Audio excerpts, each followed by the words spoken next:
वादा था हर स्कूल में शिक्षक होंगे, लेकिन सवाल ये है कि क्या आज भी राजस्थान के बच्चों का भविष्य खाली पदों के भरोसे चल रहा है? क्या चुनावी संकल्प सिर्फ कागजों तक सीमित रह गए हैं या फिर सरकार जल्द कोई बड़ा फैसला लेने वाली है? राजस्थान में शिक्षा विभाग में खाली पड़े पदों को लेकर सियासी घमासान तेज हो चुका है। पूर्व मुख्यमंत्री अशोक गहलोत ने भजनलाल सरकार और शिक्षा मंत्री मदन दिलावर को सीधे निशाने पर लेते हुए बड़ा सवाल खड़ा करा है। गहलोत ने भाजपा के 2023 के संकल्प पत्र का हवाला देते हुए कहा है कि सरकार ने सत्ता में आने के 1 साल के भीतर शिक्षा विभाग की सभी रिक्तियों भरने का वादा किया था, लेकिन 2.5 साल से ज्यादा का समय बीत चुका है।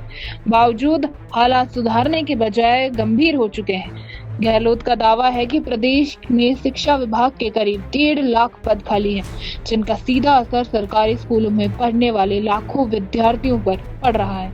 उनके मुताबिक 51,073 व्याख्याओं, 24,384 वरिष्ठ अध्यापकों और 15,921 प्राचार्यों के पद अभी भी खाली पड़े हैं, जबकि ये सब 2.5 साल में कवर होने वाले थे।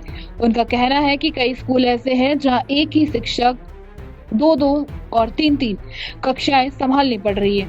विज्ञान, गणित और अंग्रेजी जैसे महत्वपूर्ण सब्जेक्ट्स के शिक्षक नहीं होने से विद्यार्थियों की पढ़ाई प्रभावित हो रही है और बोर्ड परीक्षाओं की तैयारी करने वाले छात्र भी परेशान हो रहे हैं। इससे अभिभावकगण में भी बहुत आक्रोश है। अशोक गहलोत ने ये भी कहा है कि उनकी सरकार ने अपने कार्यकाल में रिकॉर्ड भर्तियां कर युवाओं को रोजगार दिया था, जबकि मौजूदा सरकार अब तक अपने ही चुनावी वादे पूरे नहीं कर सकी है। उन्होंने शिक्षा मंत्री मदन दिलावर से पूछा है कि आखिर संकल्प पत्र में किया गया वादा कब जमीन पर दिखाई देगा।